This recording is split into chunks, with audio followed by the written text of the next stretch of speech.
All right, my friends, if you want to be first on race day, you have to not only have the heart and the legs, but you have to have the bike. So let's get on topic. And a hard ass. Yeah, that's true. Let's get on topic.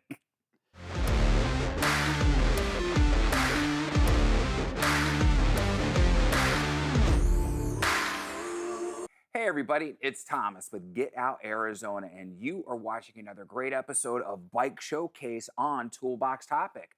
I'm joined once again by my co-host, Brandon Van Leuven. Brandon, how the hell are you? I'm well. Nice.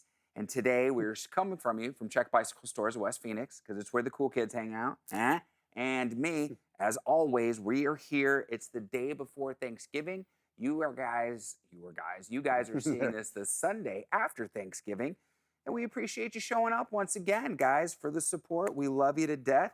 As I alluded to in the intro, Brandon, it takes more than just heart, determination, and what you said, a hard ass, okay, to make it through a race. You need to have the right equipment. And some people would argue that point with me for another video.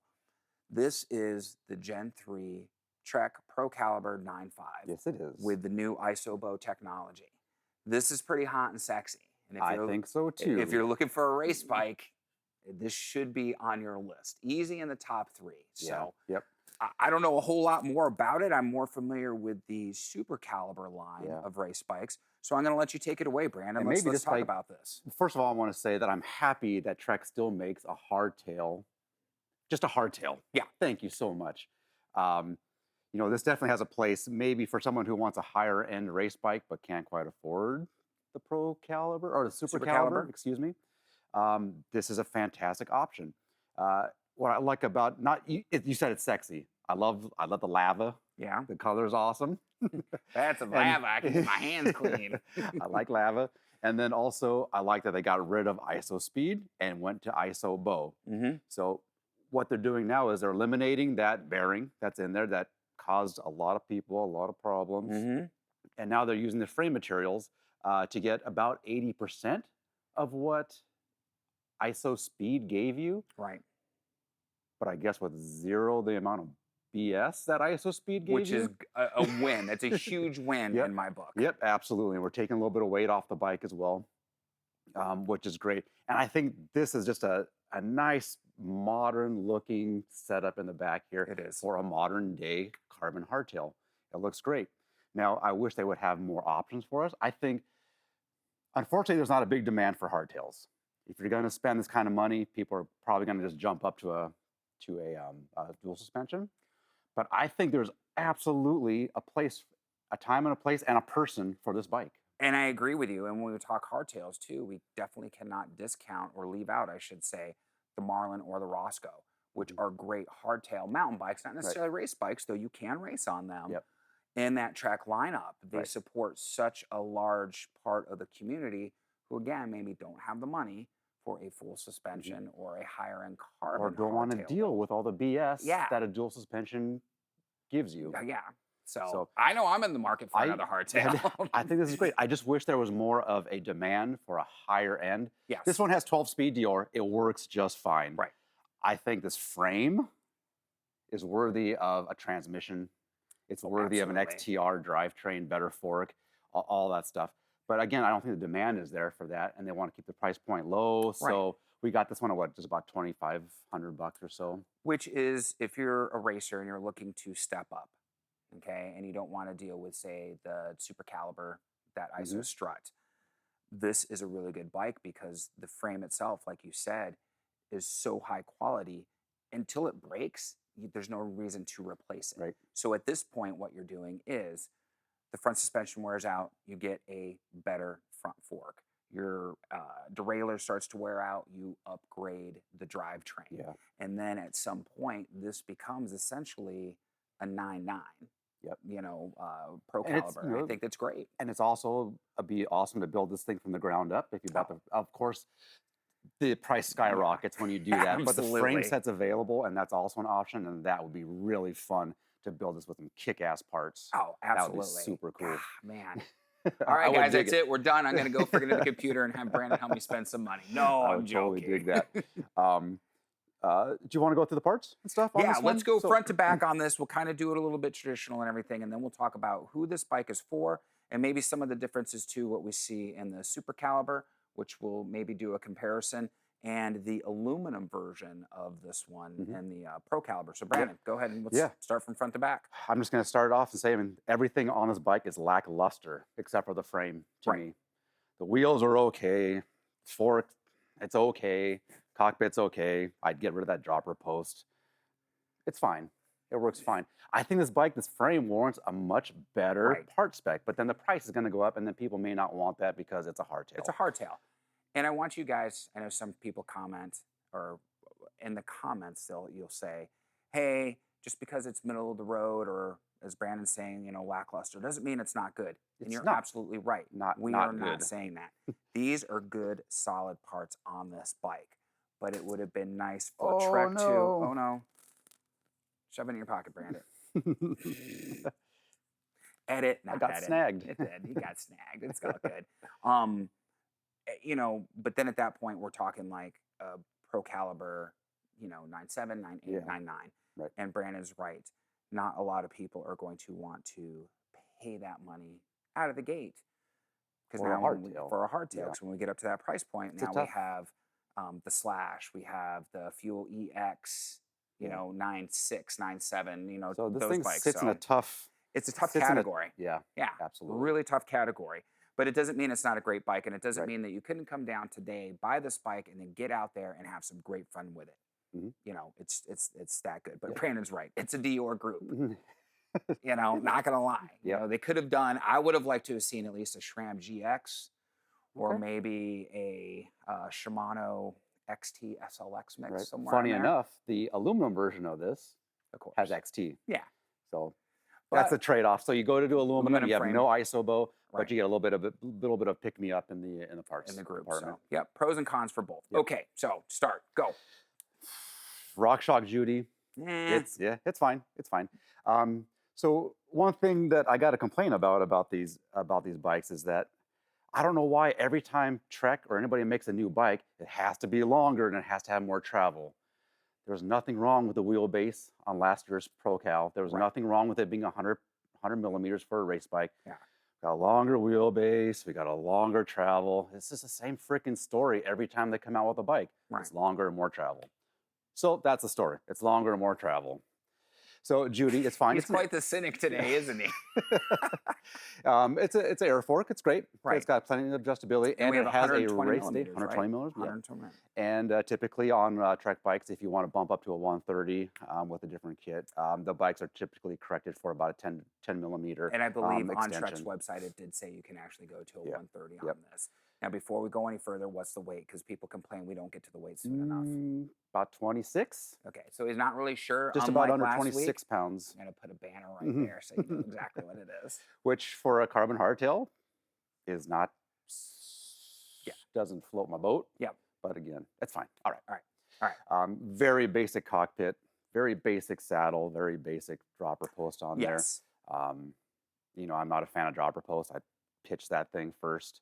A nice carbon post on there. And which I am a fan of the dropper post, so I would leave it on there. The bike does come tubeless out of the box. And it comes with, nice. Yep, and it comes with St. Anne's on there. I've never ridden the St. Anne's, so I can't good things, though. I can't say anything good or bad about it. I just say first impression, it's not an Arizona tire. No, definitely not. It's probably a fantastic Midwest tire or back east tire, or you know, someplace where actual dirt.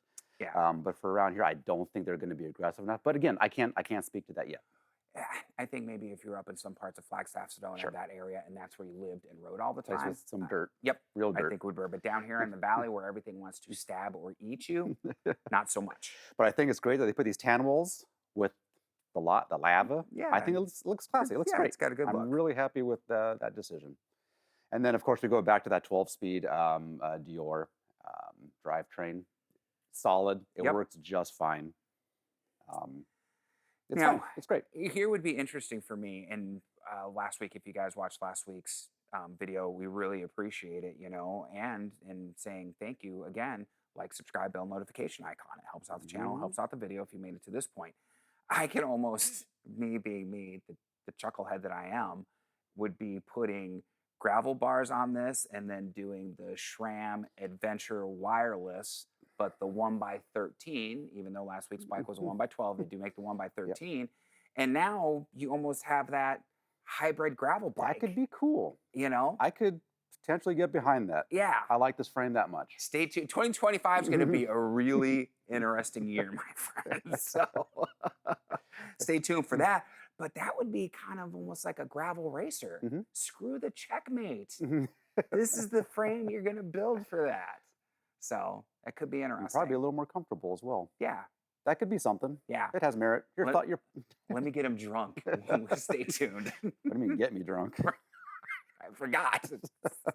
It's day drinking every day. So, all right, we're off track. Continue. So we've got the Dior, we've got the 12-speed. And we have very basic Shimano hydraulic disc brakes. They're fine. They're reliable. They feel fine.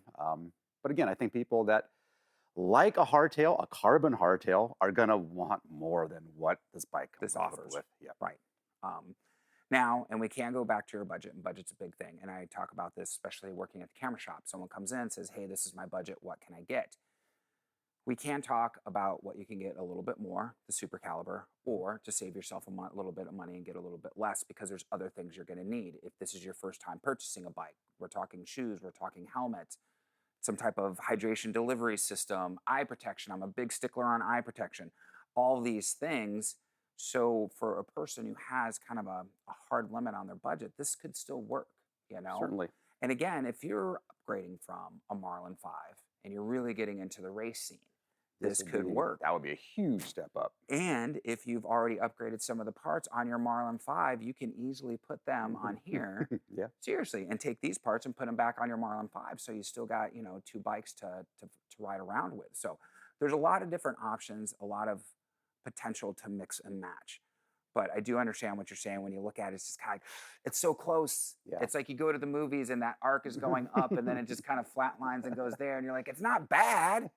I got some popcorn out of it, you know, but it wasn't great. Right. So now, quickly, before we cause everybody to snooze and check out, let's talk about the Procaliber, and let's talk about just the Excalibur, which is going to be the aluminum frame. Okay. Where do those fit into this? No, there's no more Excalibur. There's no more Excalibur. Now you have an aluminum Procaliber. Oh, and be advised, there's absolutely no give on that guy. Right, so that it's is aluminum. You're not going to have hardtail. IsoSpeed. You're not going to have IsoBow. It's just a racier hardtail than the Marlin is. Right, right. And kind of an interesting note, the video that we did about the Amonda only being an aluminum now, the comments, and I thank you guys for this being involved, but a lot of people were angry that Trek went away from a carbon Amonda frame. Right, it's just one of those things. You never can tell what the trends are going to be. I think it's one of the most practical things they've done. And that was what you said during the video and everything. And Brandon and I are going to make a video coming into 2025 is aluminum, the new carbon fiber, because we see a lot that trend kind of going away from carbon. As far as who knows, we might see parachute bands come back in 2025. So, joking, guys. I hope not. So, Procaliber aluminum. You've got an XT group. It's going to be a straight up hardtail, but it's going to be a racier version of. Would you say the Marlin or the Roscoe? Because I would say the Marlin, probably. Okay. Yeah. And now with the Procaliber, we have that ISO strut that gives up to, was it 80 millimeters or something like that? I think so. Okay, and put it down there. I think so. But now that one's going to be full on ultra deluxe race. You got the cash to dump on that. To do it. You have the electronic shifting wheel and everything, and you're going to do it. But on that one though, I'd almost rather have this and save the weight of the ISO strut, and then just totally deck this one out. Yeah, you know? It depends. I'll never badmouth the Procaliber because that is just such an awesome riding bike. If you have the means, I highly recommend it. I would. I know. In any forms. I almost want to make this into an awesome gravel racer and then just get a Procaliber. But there's still, I guess bottom line there's still a following for nice hardtails. Yes. And I'm glad this bike exists for those people. But I'm glad there is a following though. Yeah. I don't want to see them completely go away. Me too. There's a time and a place for them and everything, and I think I'm glad to see that at least some of the Trek models are still. And when we talk about the Roscoe or the Marlin, they've taken the effort with these last 2 gens to really make them nicer. We got some nice frame and geometry improvements. We have some nice group improvements. And so I think that's a nice nod to the hardtail community. Hey, we Right. haven't forgotten about you, you know. There's and still we a lot of old appreciate it. guys out there that like hardtails. Oh, yeah. And if Trek's listening, how about a steel hardtail?